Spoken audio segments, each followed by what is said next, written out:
نحمده ونصلي على رسوله الكريم اما بعد 8 ربیع الثانی 1443 ہجری 14 نومبر 2021 آج اتوار کا یہ درس اعوذ باللہ من الشیطان الرجیم کی تفسیر کے حوالے سے 10واں درس ہے۔ گزشتہ درس میں ایک سوال اٹھایا گیا تھا اور اس کے 5 جوابات دیے گئے تھے۔ سوال یہ تھا کہ شیطان جس سے ہم اعوذ باللہ من الشیطان الرجیم میں پناہ مانگتے ہیں، اور اس پناہ مانگنے کی وجہ یہ ہے کہ شیطان ہمارے لیے انتہائی نقصان دہ ہے، ضرر رساں ہے، مضر ہے، ہمیں اذیت دیتا ہے، ہمیں تکلیف دیتا ہے، روحانی تکلیف بھی دیتا ہے، جسمانی تکلیف بھی دیتا ہے، پوری کائنات کا دشمن ہے، اللہ کا دشمن ہے، پوری کائنات کا امن اور سکون اور چین اور آرام اس نے درہم برہم کر دیا ہے،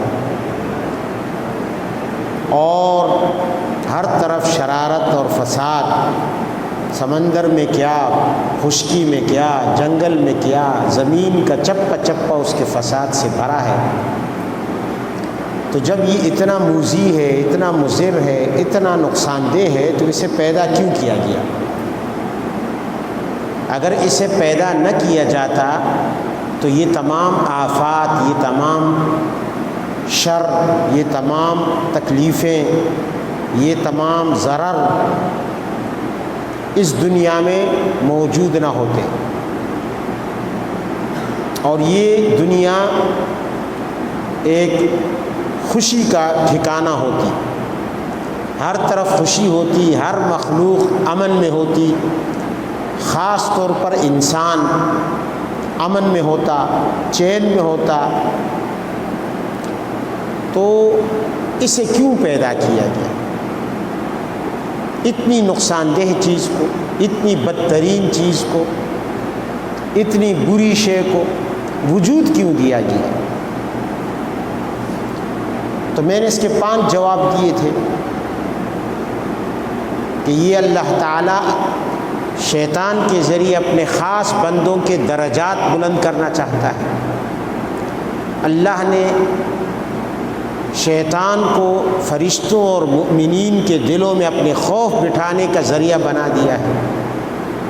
اللہ نے شیطان کو کسوٹی بنا دیا ہے کہ یہ کسوٹی ہے جس پر کھرا اور کھوٹا الگ ہو، پاک پلیت الگ ہو، اور یہ شیطان عبرت بنے اپنی اولاد کے لیے بھی اور انسانیت کے لیے، اولاد آدم کے لیے۔ جس طرح کہ آدم علیہ السلام عبرت بنے اپنی خطا اور اپنی غلطی کی وجہ سے اپنی اولاد کے لیے، تو اسی طرح شیطان بھی عبرت کا نمونہ بن جائے۔ لیکن شیطان اور آدم کی خطا میں فرق تھا، جو میں نے آپ کے سامنے بیان کیا تھا۔ بہرحال، اور ساتھ ساتھ یہ بھی بتایا کہ اللہ تعالیٰ اپنی قدرت کا اظہار کرنا چاہتا ہے کہ میں مختلف متضاد چیزیں پیدا کر سکتا ہوں۔ اگر شیطان پیدا نہ ہوتا تو ہمیں اللہ تعالیٰ کی قدرت کا عملی نمونہ معلوم نہ ہوتا، ہمارے سامنے نہ ہوتا کہ اللہ تعالیٰ جو اچھی چیزیں پیدا کرنے پر قادر ہے، اچھی مخلوق پیدا کرنے پر قادر ہے، تو کیا بری مخلوق بھی اس نے پیدا کی ہے اور بری مخلوق کے پیدا کرنے پر بھی قدرت رکھ سکتا ہے؟ تو اللہ تعالیٰ نے بتلا دیا کہ میں متضاد چیزوں کو پیدا کر سکتا ہوں۔ اگر ایک طرف ایک بہترین مخلوق کو پیدا کیا ہے فرشتوں کی صورت میں، تو دوسری طرف بدترین مخلوق کو پیدا کر سکتا ہوں، اور کیا ہے شیاطین کی صورت۔ یہ 5 جواب اور 5 حکمتیں یا 5 فلسفے آپ کہہ دیں، میں پچھلے درس میں بیان کر چکا، جن کا میں نے ایک خلاصہ ذکر کر دیا تاکہ آج کا درس بھی اسی سے مربوط ہے۔ چھٹا جواب کہہ لیں آپ یا چھٹی حکمت کہہ لیں کہ اللہ نے شیطان کو کیوں پیدا کیا، اتنی بری چیز کو۔ دراصل دنیا میں ایک تجربہ ہوا ہے ہم انسانوں کو، اور وہ تجربہ یہ ہے کہ کسی بھی چیز کا حسن، کسی بھی چیز کا جمال، کسی بھی چیز کا کمال، کسی بھی چیز کی خوبصورتی تب تک قابل قدر نہیں ہوتی اور اس کی قدر و قیمت نہیں بنتی جب تک کہ اس کی ضد نہ ہو، ضد نہ ہو۔ مثلا ہمیں روشنی اچھی لگتی ہے، لیکن اگر ہمیشہ روشنی ہوتی تو ہمیں روشنی کی قدر و قیمت اور خوبی کا صحیح معنوں میں پتہ نہ چلتا کہ یہ کتنی خوبصورت چیز ہے۔ ہم نے روشنی کی قدر و قیمت اور خوبصورتی کا احساس اس وقت کیا اور اس کی اچھائی اور اس کا حسن ہمیں تب بھلا لگا جب ہم نے اندھیرا دیکھ لیا۔ اگر ہم اندھیرے کو نہ دیکھتے، اندھیرے سے نہ گزرتے تو ہمیں روشنی کی کوئی قدر نہ ہو۔ صحت، تندرستی ایک نعمت ہے، اچھی لگتی ہے ہر انسان کو، لیکن اس کی صحیح قدر و قیمت اور اس کی خوبی اور اس کا حسن تب ذہن میں اترتا ہے جب انسان اس کی ضد دیکھ لے۔ جب تک ایک شخص بیمار نہ ہوا ہو اس وقت تک وہ صحت کی صحیح معنوں میں قدر و قیمت نہیں جانتا۔ ہم صحت کو، تندرستی کو 1000 نعمت سمجھتے ہیں، اس لیے کہ ہم نے بیماری دیکھ لی۔ تو صحت کی خوبصورتی اور صحت کی قدر و قیمت ہمیں تب سمجھ میں آئی جب اس کی ضد ہم نے بیماری دیکھی، جو کہ انتہائی بری چیز ہے، بظاہر ایک بری چیز ہے، اور صحت اس کے مقابلے میں ایک خوبصورت چیز ہے۔ اسی طرح خوبصورت انسان، اگر ایک تمام انسان خوبصورت ہوتے تو کوئی قدر نہ ہوتی خوبصورتوں کی، حسینوں کی کوئی قدر نہ ہوتی، کوئی بھی حسینوں پر نہ مر مٹتا۔ حسینوں کی قدر و قیمت اور ان کے جمال کی قدر و قیمت اس لیے کہ ہم نے بدصورت لوگ بھی دیکھے، ہم نے بدصورت لوگ بھی دیکھے، تو تب جا کے ہمیں خوبصورتی کی قدر و قیمت سمجھ میں آ گئی۔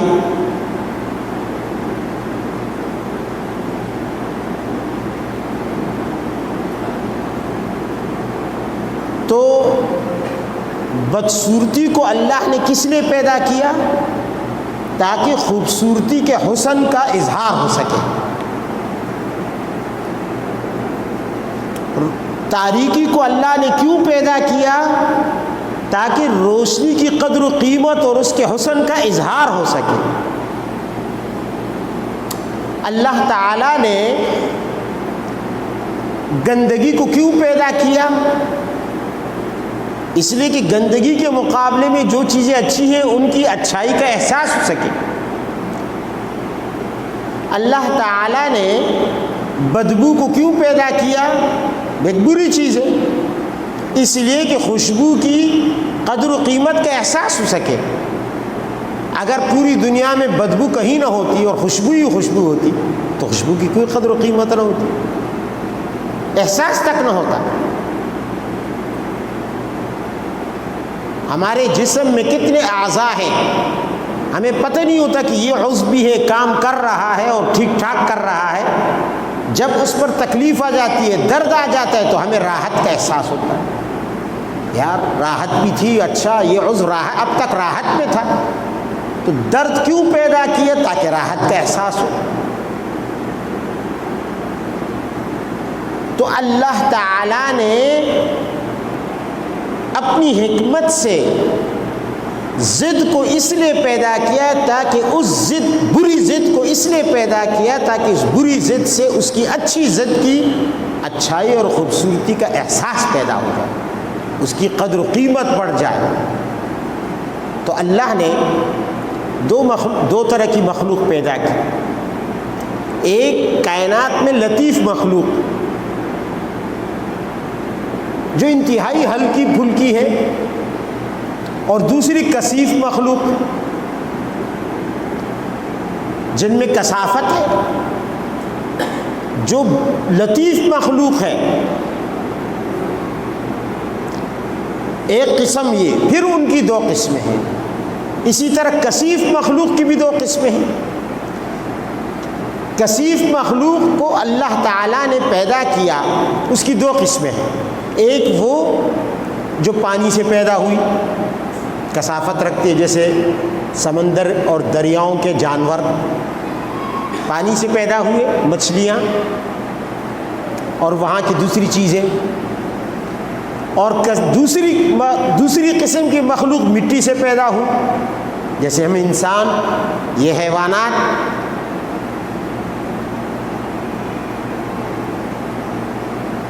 تو ہم مٹی سے پیدا ہوئے۔ اسی طرح اللہ تعالیٰ نے جو کہ ازداد کو پیدا کرنے پر قدرت رکھتا ہے، لطیف مخلوق میں دو قسم کی مخلوق بنائی، ایک وہ جن کو نور سے پیدا کیا جیسے فرشتے، ایک وہ جن کو آگ سے پیدا کیا جیسے جنات۔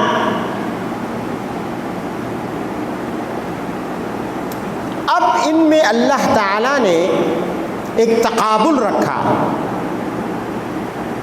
فرشتوں کا حسن، فرشتوں کا جمال، فرشتوں کا کمال، فرشتوں کا خیر لطیف مخلوق میں اس وقت تک معلوم نہ ہوتا، اس کا احساس نہ ہوتا، جب اسی نوع کی مخلوق میں اللہ نے دوسری ان کے مقابلے میں ایک بدتر مخلوق پیدا نہ کر دی، جنات، خاص طور پر شیاطین ان میں۔ تو شیطان کو اس لیے پیدا کیا تاکہ شیطان کی نافرمانی، معصیت، سرکشی، اس کی برائی، اس کے شر کو دیکھ کر ہمیں فرشتوں کی اطاعت کی قدر و قیمت معلوم ہو جائے، فرشتوں کی قدر و قیمت۔ اللہ تعالیٰ نے دیکھیں یہاں کثیف مخلوق میں انسان پیدا کیے، جانور پیدا کیے، لیکن انسان کو خوبصورت بنایا، لقد خلقنا الانسان فی احسن تقویم۔ جانوروں کے لیے الفاظ نہیں ہیں، ان کو عقل سے محروم پیدا کیا تاکہ انسانوں کی عقل مندی کی قدر و قیمت واضح ہو جائے، ان کو عقل سے محروم رکھا، ان کو صورت کے میدان میں ان کو انسان سے کمتر رکھا تاکہ انسان کی قدر و قیمت۔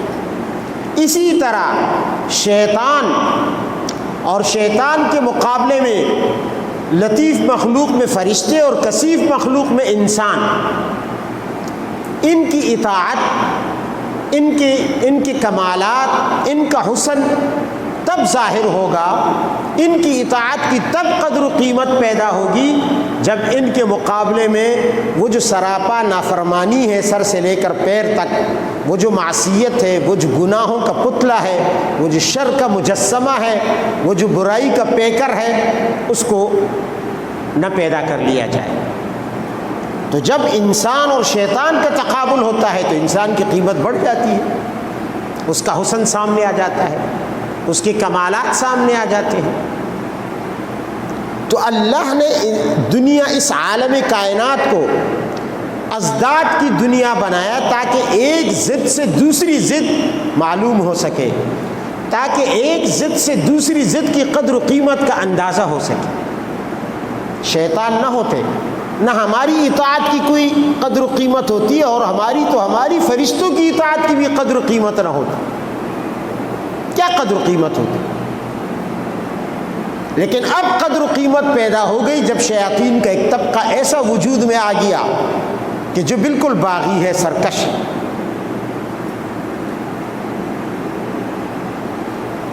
چھٹی حکمت یا چھٹا جواب کہہ لیں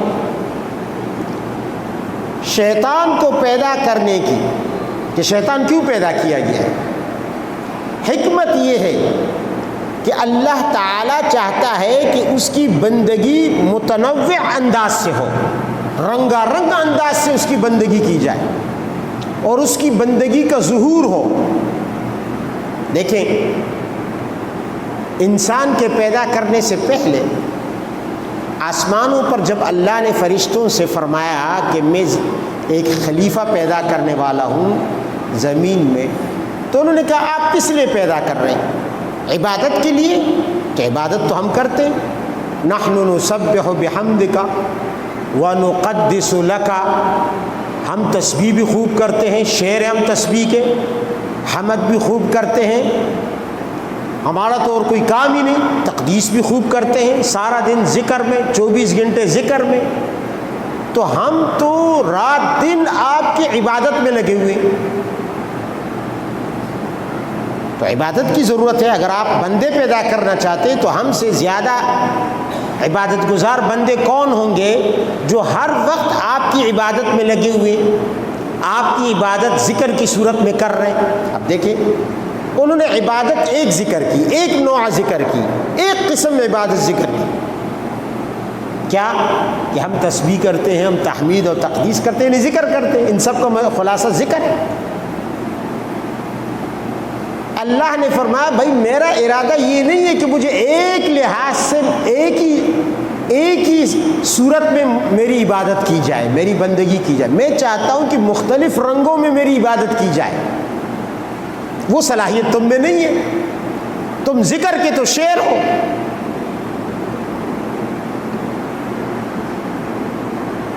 ذکر کے تو تم شعر ہو، لیکن کبھی جہاد کا میدان بھی دیکھا ہے آپ تم نے؟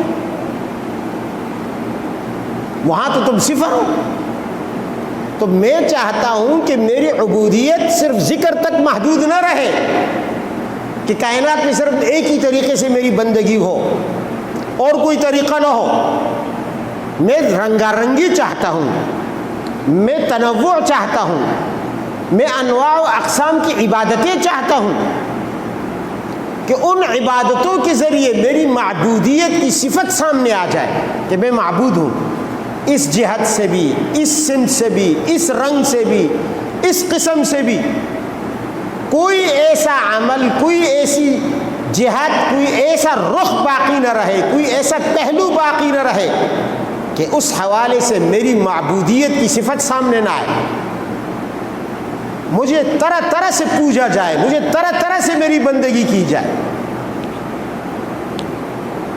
تو اب جب اللہ تعالیٰ کو صرف ایک قسم کی عبادت پر وہ راضی نہیں تھے، اللہ راضی نہیں تھا، پسند نہیں تھی کہ صرف ایک طرح سے عبادت کی جائے، اور فرشتوں میں باقی عبادتیں کرنے کی صلاحیت نہیں تھی، تو اللہ نے اس کے لیے انسان پیدا کی، اور انسان کے لیے شیطان کو رکھا اس کے مقابلے میں، تاکہ اب یہ کیا کرے گا، یہ اس سے لڑے گا، اس کے ساتھیوں سے لڑے گا، اس کی پارٹی سے لڑے گا، تو جہاد کا میدان گرم ہوگا، تو جہاد کی عبودیت کے رخ سے مجھے پوجا جائے گا، میری عبادت کی جائے گی، میری بندگی کی جائے گی، اس حوالے سے میری معبودیت ظاہر ہوگی، اور کائنات میں معبود اس حوالے سے بھی ثابت ہو جاؤں گا۔ اسی طرح یہ تو جہاد کا رخ ہو گیا۔ پھر ایک بندگی کا رخ ہے کیا کہ خواہشات، ہوا اور ہوس کو چھوڑ دینے پر صبر کرنا، ڈٹ جانا، یہ بھی بندگی کا ایک نیا طریقہ ہے۔ اب فرشتوں میں ہوا ہوس ہے ہی نہیں، ان میں خواہشات ہے ہی نہیں، تو خواہشات کو کیسے چھوڑیں گے، اور خواہشات کو چھوڑ کر کیسے وہ اس چھوڑنے پر ڈٹے رہیں گے؟ اب بندگی کے اس پہلو کے رخ سے فرشتے صفر ہیں، وہ یہ بندگی نہیں کر سکتے۔ تو اللہ تعالیٰ نے انسان کو پیدا کیا، اس میں خواہشات رکھی، اس کے پیچھے شیطان لگا دیا کہ ان خواہشات کو مہمیز دیتا رہے۔ ان کو مہمیز دیتا رہے اور ادھر وہ خواہشات کو مہمیز دیتا رہے، زور لگاتا رہے، ادھر سے انسان اس کے ساتھ مقابلے میں آ کر زور لگاتا رہے اور ان خواہشات کو نظر انداز کرنے پر، انہیں ترک کرنے پر وہ ڈٹا رہے۔ تو کیوں ڈٹا رہے؟ اس لیے کہ خواہشات کو چھوڑ دینا اس رب کی بندگی ہے، اور اللہ تعالیٰ چاہتا تھا کہ اس پہلو سے بھی مجھے میری عبادت کی جائے، میری بندگی کی جائے، کہ میری پیدا کی ہوئی مخلوق خواہشات کو میری خاطر چھوڑ، اور یہ چیز فرشتوں میں ہے نہیں۔ تو فرشتے یہ عبادت کیسے کریں گے؟ کر ہی نہیں سکتے۔ وہ کیا جانے خواہشات کیا ہے، بھوک کی خواہش کیا ہے، سونے کی خواہش کیا ہے، کیا خواہش، وہ کچھ نہیں جانتے۔ اگر جبرائیل کے سامنے آپ 1000 مرتبہ بھی بھوک کی تشریح کریں گے کہ بھوک اس چیز کا نام، اس کی سمجھ میں بات نہیں آئے گی، کیونکہ بھوک لگتی نہیں اس کو۔ تو حلال حرام سے بچے گا وہ کیسے؟ اور حرام کی طرف رغبت کون دلائے گا؟ شیطان 1000 کوشش کر لے جبرائیل کو گمراہ نہیں کر سکتا، فرشتوں کو گمراہ نہیں کر سکتا، اس لیے کہ ان میں خواہشات ہے نہیں۔ تو اللہ نے شیطان کو اس لیے پیدا کیا تاکہ اس پہلو سے اس کی بندگی ہو۔ ولا اور برا کی عبودیت، ولا اور برا کا کیا مطلب ہے؟ کہ اللہ والوں سے دوستی، اللہ کے دین کے وفاداروں سے دوستی، اور اللہ کے دین کے غداروں سے دشمنی، ان سے بغض، ان سے بائیکاٹ، ان سے نفرت، ان سے لا تعلقی۔ اب ظاہر ہے کہ شیطان کہے گا کہ بھئی دماغ خراب ہے تیرا، تو دنیا سے کٹ کر کیسے رہے گا؟ دنیا سے کٹ جائے گا تو ساری دنیا ناراض ہو جائے گی، تو پھر تجارت کس سے کرے گا؟ اب شیطان یہاں ورغلا رہا ہے، ادھر اللہ کا حکم ہے کہ بھئی میرا دشمن ہے، اس سے بائیکاٹ کر، اور شیطان کہہ رہا ہے کہ چھوڑو ان باتوں کو، معیشت خراب ہو جائے گی، اقتصاد خراب ہو جائے گا، یورپ ناراض ہو جائے گا، امریکہ ناراض ہو جائے گا، پڑوسی ناراض ہو جائے گا، قوم ناراض ہو جائے گی، برادری ناراض ہو جائے گی، پڑوسی ناراض ہو جائے گا۔ شیطان، اب اگر شیطان کو نہ پیدا کیا جاتا تو کس طرح وہ ترغیب دیتا انسان کو اس بات کی کہ وہ اللہ تعالیٰ کے دشمنوں سے دشمنی رکھنے کے بجائے دوستی رکھے؟ یہ ترغیب کون دیتا؟ اور پھر انسان شیطان کے اس بات کو رد کر کے اپنے بندہ ہونے کا اپنے رب کے حضور ثبوت دیتا کہ یا اللہ، یہ بھی مجبوری تھی، یہ بھی مجبوری تھی، یہ بھی مجبوری تھی، تجارت کی مجبوری تھی، برادری کی مجبوری تھی، فلاں مجبوری تھی، فلاں مجبوری تھی، تمام مجبوریوں کو میں نے پیروں تلے رونق کر تیرے بندہ ہونے کا ثبوت دیتے ہوئے صرف تیری خاطر سب کو ناراض کر دیا۔ توحید تو یہ ہے کہ خدا حشر میں کہہ دے یہ بندہ دو عالم سے خفا میرے لیے ہے، یہ بندہ دونوں، یہ پوری دنیا سے خفا ہے، صرف میرے لیے۔ اب دیکھیں نا، یورپ نے نبی علیہ السلام کی گستاخی کی، خاکے بنائے، فرانس نے بنائے، اور ملکوں نے بنائے، لیکن کسی مسلمان ملک کو یہ جرأت نہیں ہوئی، پاکستان سمیت، کہ وہ ان سے بائیکاٹ کر سکے، ان سے کٹی کر سکے، تعلق توڑ سکے۔ مجبوریاں، بھائی ہمیں دنیا میں رہنا ہے۔ یہ مجبوریوں کی کہانی کون دلوں میں اتار رہا ہے؟ یہ شیطان، وہ مجبوریاں آگے کر رہا ہے۔ تو انسان ان مجبوریوں کو دیکھ کر شیطان کی اس بات کو قبول کر لیتا ہے، ٹھیک ہے جی بات تو صحیح ہے، ہم ساری دنیا سے لڑ پڑیں، ساری دنیا سے کٹی کر لیں، تعلقات ختم کر دیں۔ تو میں عرض یہ کر رہا تھا کہ اب یہاں عبودیت میں یہ انسان فیل ہو گیا، یہ تو ایک امتحان تھا۔ اللہ تعالیٰ چاہتا ہے کہ اس طرح سے بھی مجھے میری بندگی کی جائے۔ احقاق حق ہے، حق بات بیان کرنا، یہ ایک عبادت ہے۔ افضل الجہاد کلمۃ حق عند سلطان جائر، بہترین جہاد کیا ہے؟ ایک ظالم حکمران کے سامنے نبی علیہ السلام نے فرمایا کلمہ حق کہنا، کسی بھی ظالم قوت کے سامنے کلمہ حق کہنا، یہ اللہ کی بندگی ہے، اللہ کا حکم ہے۔ قل الحق ولو کان مرا، حق بات کہتے رہو ہمیشہ اگرچہ وہ تلخ ہو۔ بندگی ہے، پیغمبر کا حکم ہے تو عبادت ہے۔ اب اس عبادت کے لیے آگے 1000 رکاوٹیں شیطان نے کھڑی کر دی۔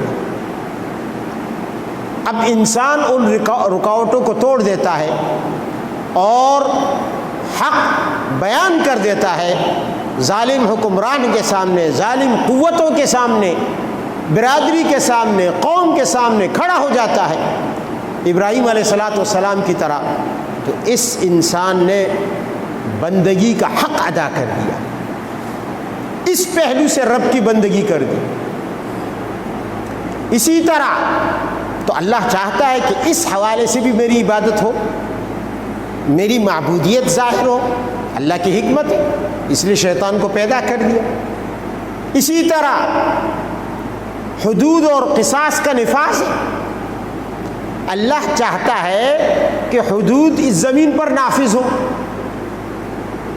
قاتل سے قصاص لیا جائے، چور کا ہاتھ کاٹا جائے، زانی کو کوڑے لگائے جائیں، شرابی کو کوڑے مارے جائیں، الغرض جو بھی حدود ہیں قصاص ہے۔ اب یہاں پہ شیطان رکاوٹیں ڈال رہا ہے، رکاوٹیں ڈال رہا ہے۔ ظاہر ہے کہ حد کا نافذ ہونا یہ اللہ کی عبادت ہے، اللہ کی عبادت ہے، اس سے رحمت برستی ہے، شیطان کہاں برداشت کر سکتا ہے؟ پہلے تو اس نے انسان کو گمراہ کیا، زنا میں مبتلا کیا، چوری میں مبتلا کیا۔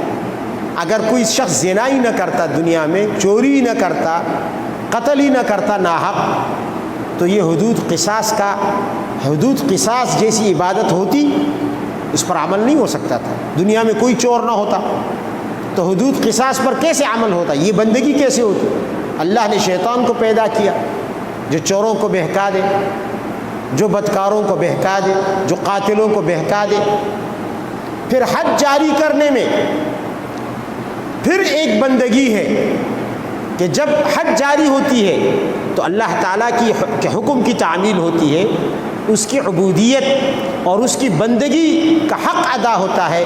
شیطان یہاں پھر رکاوٹیں کھڑی کر دیتا ہے، بھائی اگر تم یہ کرو گے تو مغرب ناراض ہو جائے گا، تمہاری پارٹی ناراض ہو جائے گی، قوم ناراض ہو جائے گی، اور اگر کسی بڑے سٹیٹس والے گھرانے نے ایسا کام کر لیا، اشرافیہ طبقے سے تعلق رکھنے والے، اپر کلاس کے کسی، تو پھر اس پر کیسے حد جاری کرو گے؟ تو اب یہاں پہ انسان کی بندگی کا امتحان ہے، اور اللہ چاہتا ہے کہ یہ شخص میرے اس حکم کی تعمیل کر کے اس جہت سے، اس رخ سے، اس پہلو سے میری بندگی کا حق ادا کر لے، میری بندگی کا اظہار کر لے، اپنی عبدیت ظاہر کر لے، میری معبودیت ظاہر کر دے۔ تو یہ تمام رخ اور پہلو یہ اس لیے ہے کہ تاکہ طرح طرح سے عبودیت ظاہر ہو، اور طرح طرح سے عبودیت اور بندگی کا اظہار تب ہوتا جب اللہ شیطان پیدا کر لیتا، اور اللہ نے شیطان کو پیدا کیا۔ اب یہ چیزیں آسمانوں میں نہیں ہیں، آسمانوں میں بھی تو کروڑوں مخلوق آباد ہے، اربوں کی مخلوق آباد ہے، اربوں کی مخلوق آباد ہے، فرشتوں کی تعداد اربوں خربوں سے زیادہ ہے، لیکن وہاں بندگی کے جو صورتیں میں نے بتائی چند ایک، ان میں سے کوئی بھی وہاں نہیں ہے۔ نہ فرشتوں کو بات بیان کرنے کی ضرورت ہے، نہ امر بالمعروف نہیں عن المنکر کرنے کی اس عبادت کی ضرورت ہے، کیونکہ وہاں منکر ہے ہی نہیں آسمانوں میں، تو وہ کس چیز سے منع کریں گے لوگوں کو؟ وہاں حد قائم کرنے کی ضرورت ہی نہیں ہے، تو یہ عبادت کیسے قائم ہوگی؟ وہاں کفار ہے ہی نہیں تو جہاد کیسے ہوگا؟ وہ ان میں خواہشات ہی نہیں ہے تو خواہشات کو چھوڑنے پر استقامت کیسے ہوگی؟ اب بندگی کے یہ طور طریقے آسمانوں میں نہیں ہیں، بندگی کے یہ سارے طور طریقے اللہ نے زمین میں رکھے ہیں، اور یہ زمین کا اعزاز ہے اس لحاظ سے آسمانوں کے مقابلے میں کہ اللہ تعالیٰ کی عبودیت کے بہت سارے رنگ زمین میں پائے جاتے ہیں، بندگی کے بہت سارے رنگ ایسے پائے جاتے ہیں جو آسمانوں میں نہیں پائے جاتے۔ کہو سبحان اللہ۔ دیکھو اللہ نے ہمیں اسی زمین سے پیدا کیا، کتنی حکمتیں ہو گئی۔ 7، اللہ تعالیٰ چاہتا ہے کہ میرا شکر ادا کیا جائے، اور شکر بھی ایک پہلو سے نہیں۔ یہ 8ویں حکمت ہے،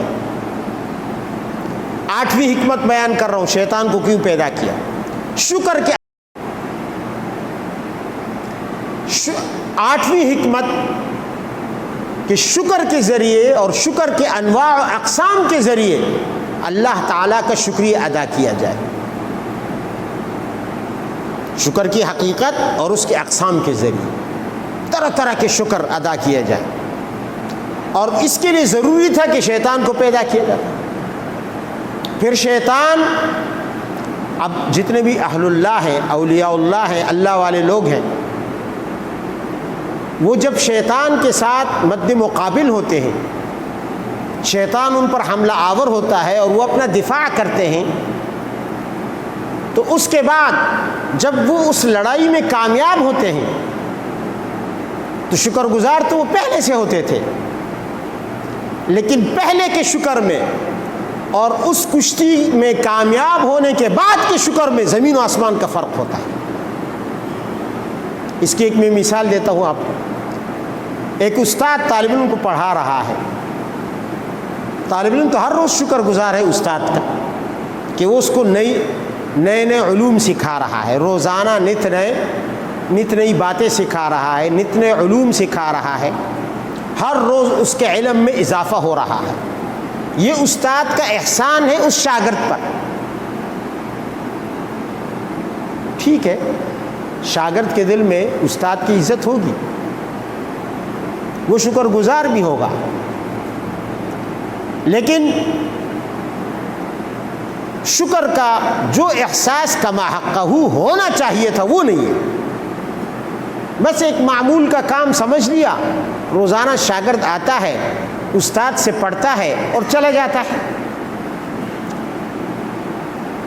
یہ معمول سارا سال رہا اور معمول کا کام ہے، اس میں نہ استاد ضروری سمجھتا ہے کہ شاگرد آخر میں کہے کہ جی شکریہ جزاکم اللہ، نہ شاگرد اس بات کا دھیان رکھتا ہے کہ میں آج استاد کا شکر ادا کر لوں، اتنا بڑا علم مجھے دیا، اتنی بڑی محنت میرے ساتھ کی، اتنا بڑا احسان مجھ سے کیا، اتنی بڑی اچھائی کی۔ لیکن جب امتحان کا وقت قریب آتا ہے تو شاگرد کو تو برا لگتا ہے کہ امتحان سر پہ کیوں آ گیا، اب امتحان کیوں میں استاد مجھ سے لیتا ہے، اس کو اچھا نہیں لگتا۔ وہ رات دن ایک کر دیتا ہے، محنت شروع کر دیتا ہے، نیند آتی ہے تو اسے بھگاتا ہے، تھکاوٹ ہوتی ہے تو اسے نظر انداز کرتا ہے، دوسری مصروفیات ہوتی ہیں تو انہیں چھوڑ دیتا ہے، لگا رہتا ہے۔ اس کے سر پر ایک دھن سوار ہے کہ میں اس امتحان میں کہیں فیل نہ ہو جاؤں۔ خوب محنت کرتا ہے، ساری رات جاگتا ہے، پریشان ہے، نیند آتی بھی نہیں پریشانی سے۔ امتحان آیا، پرچہ دیکھا، سوالات بھی کافی سخت تھے، خیر اللہ کا نام لے کے اس نے پرچہ لکھنا شروع کیا، حل کر دیا۔ اب رزلٹ کا انتظار ہے، چند دنوں کے بعد رزلٹ آتا ہے۔ استاد نے اس نے 100 میں سے 100 نمبر دے دیے، 100 میں سے۔ اب دیکھیں سارا سال وہ پڑھاتا رہا، اسے چاہیے تھا کہ ہر دن کے سبق کے بعد استاد کا شکر ادا کرتا، لیکن آج 100 میں سے 100 نمبر ملنے کے بعد وہ کتنا شکر گزار ہوگا استاد کا، اس کا دل کتنا باغ ہوگا، کتنا خوش ہوگا، کتنا مسرور ہوگا۔ ہر ایک کے سامنے وہ اپنا رزلٹ ہر ایک کو دکھاتا پھرتا ہوگا کہ بھئی میرا رزلٹ دیکھ لو، جا کے استاد کو مٹھائی بھی کھلائے گا، ڈبہ لے کر آئے گا، ہار بھی لے کر آئے گا، کہ جی آپ نے اتنی محنت کی میرے ساتھ، حالانکہ بیچارہ روز محنت کرتا تھا، آپ نے اتنی محنت کی، آپ کی وجہ سے میں امتحان میں کامیاب ہوا، مجھے 100 میں سے 100 نمبر مل گئے، آپ کا بڑا شکریہ۔ اب جو شکر ہے وہ اس شکر سے مختلف ہے جو امتحان سے پہلے تھا۔ امتحان سے پہلے بھی استاد اس پر احسانات کر رہا تھا، لیکن امتحان کے بعد اس کے دل میں جو شکر کے جذبات پیدا ہو گئے ہیں، یہ جذبات آج سے پہلے نہیں تھے۔ تو اللہ تعالیٰ چاہتا ہے کہ ٹھیک ہے، مخلوق پر تو میں انعام کر رہا ہوں، بھائی یہ انعام تو وہ رحمان ہے، کافروں پر بھی کر رہا ہے، مسلمانوں پر بھی کر رہا ہے، وہ جانوروں پر بھی کر رہا ہے اور انسانوں پر بھی کر رہا ہے، جانور درختوں پر بھی کر رہا ہے، گدھے اور گھوڑے اور گائے اور بھینس پر بھی کر رہا ہے۔ ہمیں ایک معمول کی کارروائی لگتی ہے، اگر بارش ہو جائے تو معمول کی کارروائی لگتی ہے، اگر ٹھنڈی ہوا چلے تو معمول کی بات چلتی ہے، بھئی موسم ہے، ہواؤں کا موسم ہے یا ٹھنڈا موسم ہے، ایک معمول کی چیز ہے۔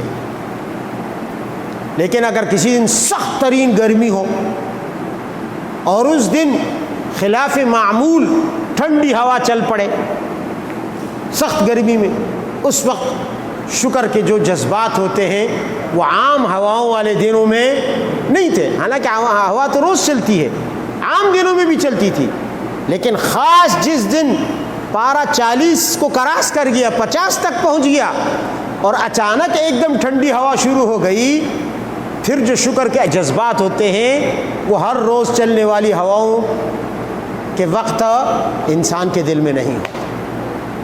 تو اللہ تعالیٰ چاہتا ہے کہ جب یہ میرا بندہ شیطان کے ساتھ امتحان میں پڑ جائے،